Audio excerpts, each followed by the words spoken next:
No one sets out to lose an argument. We all want to be right when engaged in a verbal battle. Sometimes it can get emotional or heated, and losing an argument can be a brutal blow to one's ego. The word argument has a lot of negative connotation to it, often bringing to mind ideas of shouting, slamming doors, and red faces. But arguments aren't necessarily a bad thing. Sometimes they are merely simple discussions over disagreements of opinion or debates about the next best course of action. Still, regardless of the nature of an argument, your goal, if you're one of those participating, will likely be to win. But you may have noticed that some people naturally win arguments, while others need to put in a little more effort to win. The good news is that there are scientifically proven ways to guarantee you won't fumble on your words or let your emotions get the best of you. It's all about understanding yourself, your opponent, and proper debate etiquette. Here is the way science explains how to never lose an argument. 1. Start off on the right foot. If you don't start the right way, finishing as a victor won't be nearly as easy. If you don't want to lose an argument, pay attention to how you get into one in the first place. First, get yourself in the right frame of mind. Be aware of the context of the argument about to ensue. You need to approach the argument keeping certain situational factors in mind. Prepare your tone and points based on the situation and the person you're arguing with. For example, you wouldn't argue with family in a private setting the same way you'd argue in a public setting with a colleague. This is as important as the statements you choose to contribute to the argument.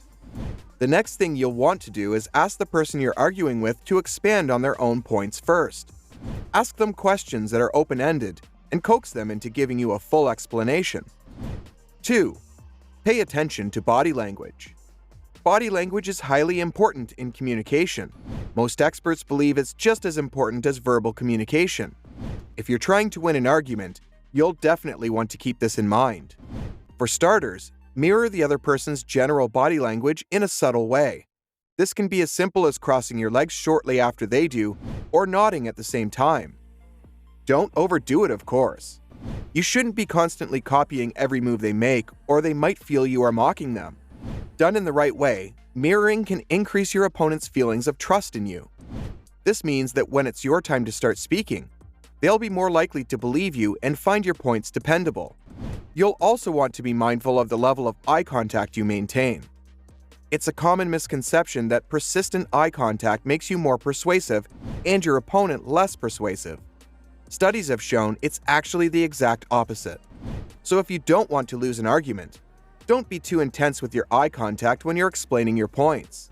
But increase your eye contact when your opponent is trying to persuade you. According to one study, this will ensure you're persuasive enough while your opponent becomes less convincing.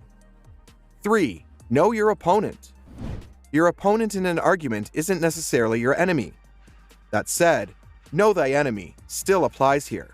Knowing the personality of your opponent in an argument can help you understand how best to speak to them. There are some people who tend to be more reactive when responding to arguments. Essentially, appealing to emotion works best with them. Then, there are others who are more analytical. With these people, you'll want to make sure your facts are well supported and pay more attention to this than trying to get the opponent to empathize. It's also a good idea to keep in mind what your opponent's moral alignment is. This includes their political preferences and ideologies. This can be complicated. Since there are so many things people can believe in, let's make this simpler. 4. Understand, use, and appeal to emotion, within limits. Although more analytical people prefer facts over emotional appeal, that doesn't mean they aren't still human. If you argue without any emotion, you're showing yourself as more of a robot than a real person. This is a surefire way to lose an argument. All arguments have emotional sides to them, even when they are primarily based on fact. As such, it's all right to mention personal feelings or feelings of others. With personal private life arguments, talking about the emotional aspects may actually help the root of the problem emerge more easily. Don't go overboard on the emotion when you're in a workplace or other professional environment. Appeal to empathy to some degree. For instance, you can personify your argument through the example of a real person. Research has shown that people are more likely to empathize with sole individuals than groups of people. So use this to encourage your opponent to fully empathize with you. Don't use big examples unless you want to lose an argument. Additionally, don't be afraid to contextualize an argument through storytelling. A prime example of how effective storytelling can be is seen in TED Talks.